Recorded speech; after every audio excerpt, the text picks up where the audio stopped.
ranking every song that hit number one on the Billboard Hot 100 in 2024 so far, from worst to best. Let me know how you'd rank them in the comments, and make sure you're following for more as well. Yeah, this is still turd, still poop, still crap, man. This is just really not good at all. Kanye's Fall Off is one of the biggest we've ever seen. I've never really quite witnessed anything like this. I think just how good he once was to where he is now is depressing to think about, and I just wish we were in a timeline where we didn't see it. And I know some people will go, oh, you're just hating on him because you're bringing the politics into the music. Look, there's a whole conversation to be had about separating the art from the artist. I'm more than happy with people doing that. However, you might want to look into this song, because he isn't doing that here, and the art is completely not separated from the artist's ideology, because the whole chanting thing that people like from this song, the ultras chanting, if you look into the history of the ultras, and maybe if you're not a football fan, maybe if you're in America and you don't really care about soccer, then you might not really know. But the ultras are like a far right football support group thing that, like, yeah, look it all up. He's linking it all into his music now. You can't even say he's separating it anymore, and the song still sounds shit. It's kind of fun, I guess. The flows are kind of catchy. The sample's pretty good, but I don't know. Jack Harlow just doesn't really do it for me, man. He's the whitest of white rappers. Come on.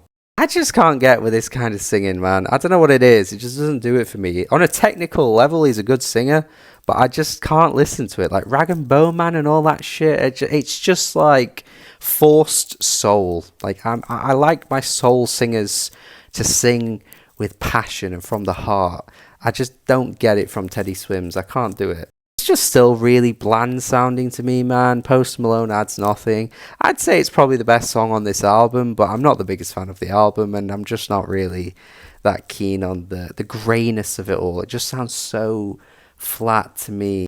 Hozier's best songs just aren't his hits, are they? Like, some of his best work is just all the stuff that never got into the charts. I don't know what it is, but every time he makes it into the charts, it's just with a song that's just not that good. The bass groove is really good, but then the lyrics I just find a bit like, meh. Post Malone going country should be the worst thing ever, and yet it's just kind of fine. And it's got a Morgan Wallen feature on it, which should be the worst thing ever, and yet it's all just kind of fine. Right, the pivot from Espresso. I mean, this kind of sounds more like something like Casey Musgraves would do, really. It's cute, though. It's nice. Doesn't really kind of pop out in the same way that Espresso did. But surprisingly, that song didn't get to number one in America. I think it was just held off by other songs that were really big at the time. But, you know, it's pretty good, and I'm intrigued to see where she goes with the actual album. It's like a subdued Dancing on My Own from Robin. It's kind of like if you just quieten that song just ever so slightly and you'd get We Can't Be Friends. It's a good reference point. It's a decent song. It's not an understatement to say how hard Megan goes on this track. I mean, she is really snapping on this beat. And the fact that it gave us an amazing moment this year where Nicki Minaj just absolutely shat the bed with her terrible response, I just think makes it all worthwhile. I'm so glad this song exists because of what Nicki Minaj ended up putting out, man. It's so funny. And the funniest thing about it is that this is probably more of a Drake diss than it is a Nicki diss. And Drake didn't even reply, and Nicki did. I just love everything about this track existing. It's so funny. It's definitely a little pastiche, but it has a charm to it. It's fun. It's hokey at times with some of the woohoos and shit in the background. It sounds like it's really trying to force its way into the hoedown on a weekend, but it's welcome there. I think Beyonce does a good job with it. I think she's, you know, doing this style of music relatively well, considering it wasn't something we really had heard from her before, aside from that one song on Lemonade. It's not the best song on the album, but it's still a good song, and yeah, I'm kind of here to admire such a massive artist who has such versatility and so many different things that she's able to do under her belt. I like the 90s house reference that she's got going on here. She was clearly listening to Beyonce's Renaissance when she was coming up with this track. Weird how the rest of the album just doesn't sound anything like this. I have no idea why, but I think this is still a good song. Kind of got like the Vogue Madonna vibes going on here. I'm all for it. Country song sampling like a 2000s hip-hop crunk song. Like what the hell? How the hell did this happen? Florida Georgia Line were trying to make this song for about 15 years and never got close. They never got close. Come on, man.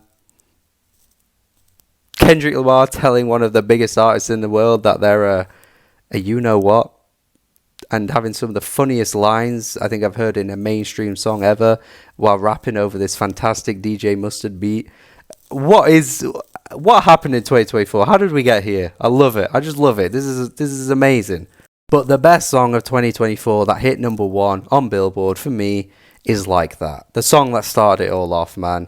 Just love this. Just love it so much. I know some people will say that Not Like Us is better, or even, talking about an actual diss track.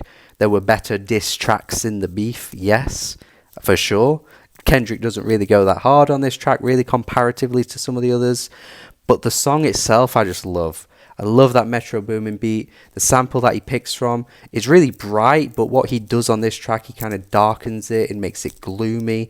But it's great that it's gloomy because you know what's coming. You know those lyrics are coming. You know Kendrick's verse is coming. Future sounds fantastic over this beat as well. And then you get to that Kendrick verse, and the first time you hear it, you'll never forget it because you're just so shocked that he says what he says. And it just captures a moment in music that is just forever ingrained in pop culture. Drake and Kendrick going at each other, and the sentimentality of this song I think will always stick for me because this is the song that started it all. You don't have this song, it never happens, and we needed that Drake Kendrick beef because it's one of the best things that ever happened to hip hop in the culture. It's amazing. Love this track, and this is the best song that hit number one on Billboard this year in my opinion.